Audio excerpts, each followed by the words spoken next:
파란 리본 TV입니다. 제네시스 해피니스 코너입니다. 창세기 행복론을 다루고 있죠. 우리는 원래 행복하게 창조되었다. 이런 내용을 다루고 있습니다. 오늘은 87번째고요. 뼈대에 있는 사람의 행복 6번째입니다. 정신적 뼈대, 마음의 뼈대, 심리적 뼈대가 튼튼한 사람이 행복하다는 내용이고요. 오늘은 명승지에 자기 이름을 새기는 사람의 심리, 유명한 계곡이나 어떤 그런 곳에 자기 이름을 새기는 사람들의 심리에 대해서 살펴봅니다. 지난 8월, 2023년 8월 저는 캄보디아 시엠립을 다녀온 적이 있습니다. 부산의 수영로 교회에서 하는 그 인도 차이나 지역 선교사를 위한 부부 세미나에 강사로 참여를 하게 됐는데요. 이제 일정을 다 마치고 며칠 더 머물면서 그 인근 지역을 관광을 하고 이렇게 왔는데, 그 시엠립 시내에 그 핫플레이스, 아주 그 핫한 그런 장소를 몇 군데를 찾아보는데요.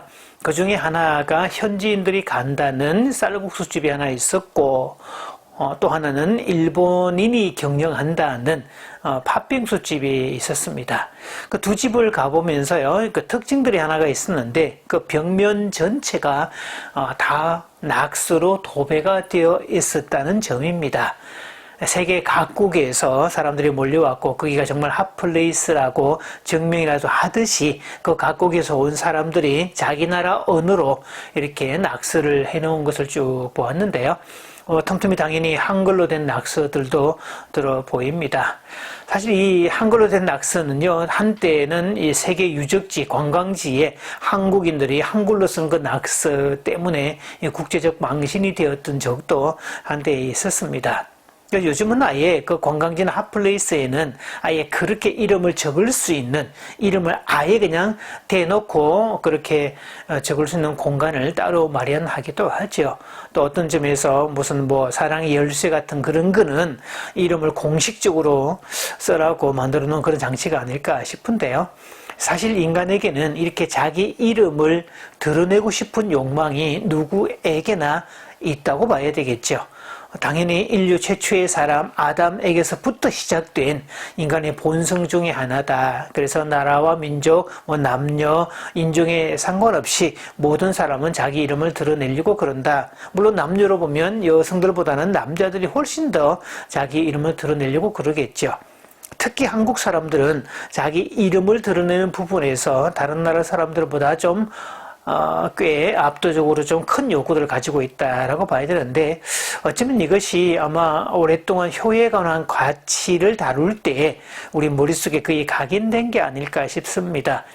신체 발부수지 부무라 훼손치 아니함이 효도의 시작이다. 그래서 몸을 잘 관리하고 상처를 입히지 않는 게 효도의 시작이라면, 효도의 끝은 자신의 이름을 드높여서 부모님으로 하여금 이름이 드러날 수 있도록, 자신의 이름 덕분에 부모의 이름도 등달아 드러날 수 있도록, 입신양명, 출세 이런 것들이 효도의 마지막으로 해석된 적이 많았죠. 그래서 우리는 아마 무의식 중에 자기 이름을 드러내려고 하는 그런 의식들이 꽤 클 겁니다. 이 시골에 우리 어르신도 마찬가지였는데요. 제가 박사 학위를 받을 때 우리 시골 동네 입구에는 플래카드가 몇 개월 동안 걸려 있었는데요. 우리 아버지께서 꼭 당신의 이름을 넣으시려고 이성풍의 사자, 박사학위 취득, 그래서 제 이름도 들어가지만 아버지의 이름, 본인의 이름도 당연히 이렇게 새기는 플래카드를 만들었죠. 아마 그 플래카드가 뭐 2, 3년에 손상이 된다면 아마 틀림없이 새 걸로 갖다 붙여놔서 한 6개월 이상은 붙여놓을 거라고 생각을 합니다. 아마 그랬을 겁니다. 그래서 물론 우리가 올림픽이라든지 무슨 국제 경연대회에서 입상을 했다고 뭐 당연히 어떤 축하도 해줘야 되고 축하 프레이드도 해줘야 되고 거기에 걸맞은 환대와 환영과 또 대가를 지불해 줄 수 있는 거지만, 사실 그러기는 별로 쉽지는 않죠. 그런데 욕망은 있는데 그렇게 당연한 실력, 당당한 실력으로 그렇게 승부를 내지 못하는 상황일 때 사람들은 편법으로라도 자기 이름을 드러내려고 하죠. 그래서 많은 경우 청소년들의 비행 중에 일부는 그 이름을 드러내려고 하는 욕구, 인간 본능의 발로인 것도 들어 있을 수 있습니다. 그런데요, 종교는 애초에 원초적으로, 본질적으로 자기 이름 내는 것을 금지합니다. 자기 이름을 드러내지 말고 하나님의 이름을 드러내라 라고는 권장하지만 자신의 이름을 드러내지 않는다고 하고요. 오히려 하나님의 이름을 드러내면 그 이름도 자동으로 드러나게 될 것이다. 그러니까 먼저 하나님의 이름을 드러내라 라고 하지 한 개인이 자신의 이름을 드러내라고 말하지는 않습니다. 그래서 이 종교는 역설의 원리로 설명이 가능하죠. 역설의 원리 패러독스는 우리가 과학적 상식으로는 설명이 안 됩니다. 높아지리는 자는 낮아질 것이고 낮아지리는 자는 높아질 것이다. 이런 것들은 우리가 과학적 패러다임에서는 성립이 안 되겠죠. 그래서 우리가 배운 이 학교 교육은, 제도화된 교육은 과학적 패러다임, 인과론, SR 이론 이런 것들이고 이걸 형이하학이라고 그럽니다. 눈에 보이는 세계를 탐구하고 어떤 진리를 증명해 내리는 그런 어떤 관점을 말하죠. 형이하학이다. 그 제도화된 교육은 다분히 형이하학적 관점, 과학적 관점을 바라보고 있기 때문에 이렇게 이런 관점으로 종교의 영역을 해석하고 바라보는 것은 성립이 안 된다는 거죠. 그래서 눈에 보이는 세계만 다루는 과학이 눈에 보이지 않는 영적 세계라든지 본질이라든지 존재라든지 어떤 삶의 의미라든지 이런 것은 다룰 수가 없다는 거죠. 그래서 이 형이하학의 완성도 끝판왕은 바로 과학으로, 첨단 과학으로 증명될 수 있죠.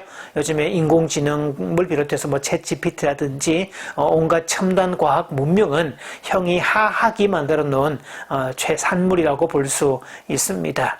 그런데 여기서 또 패러독스가 또 하나 등장이 되죠. 패러독스라기보다는 아이러니라고 해야 되겠죠. 선진국이고 부유국이고 복지국이고 교육 수준이 높을수록 정신병, 우울증, 공황장애, 조현병 등등 이런 것들이 더 많아지는 이 기현상에 대해서는 설명을 못합니다. 그것은요, 형이하학만 추구할 때 상대적으로 형이상학적 요소를 도외시한 그런 결과로 만들어낸 이 밸런스가 맞지 않는 현상이라고 볼 수 있습니다. 가인과 아벨 이야기는 형이하학적 관점의 가인이 형이상학적 관점으로 사는 아벨을 죽인 사건 해당되죠. 그래서 아벨이 죽었기 때문에 형이 상학적 관점으로 사는, 즉 인간 중심이 아니라 하나님을 중심으로 사는 그런 계보가 사라졌기 때문에 하나님은 죽은 아벨을 대신해서 셋이라는 새로운 어떤 계보를 시작하도록 만들어 주시죠. 그래서 그 셋의 계보는 나중에 노아의 홍수를 다룰 때 노아로 이어지고 노아는 아브라함으로 이어지고, 그래서 신앙 고백을 하는 사람들이 현대 영적인 의미에서 영적인 아브라함의 후손이 되는, 계속 그래서 하나님 중심으로 사는 사람의 어떤 계보로 이어지는 것을 볼 수 있습니다. 그래서 형이 상학적 관점으로 사는 사람은, 신앙인은 첨단 과학 속에 살아도 형이 하학도 알지만 형이 상학을 알고 있기 때문에 양쪽의 밸런스를 맞추고 살아갈 수 있다는 거죠.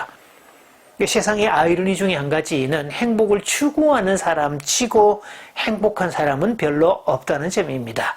따라서 행복은 추구하는 게 아닙니다. 우리는 미국 헌법은 행복 추구권이 보장되어 있다 이렇게 얘기하는데, 사실은 행복을 추구하는 사람 치고 행복한 사람은 없습니다. 오히려 형이 상학적 관점으로 본질을 추구하면 행복은 거기에 따라오는 자연스러운 부산물이기 때문에 굳이 행복을 추구하지 않아도 이미 행복 속에 젖어 산다는 것을 볼 수 있습니다. 그래서 주변에 행복한 사람들은 정작 당사자는 행복을 추구하지 않고 사는데 이미 행복 속에 풍덩 빠져서 산다는 이야기고, 끊임없이 행복을 갈구하는 사람은 행복을 추구하고 있긴 하지만 마치 소금물을 마신 사람처럼 마실 수도 배가 고픈 상황 속에 빠질 수밖에 없다는 거죠. 그게 역설 중에 역설이겠죠. 마치면서 행복을 위한 질문 두 가지 드립니다. 첫째, 형이하학은 무엇인가? 둘째, 형이상학은 무엇인가?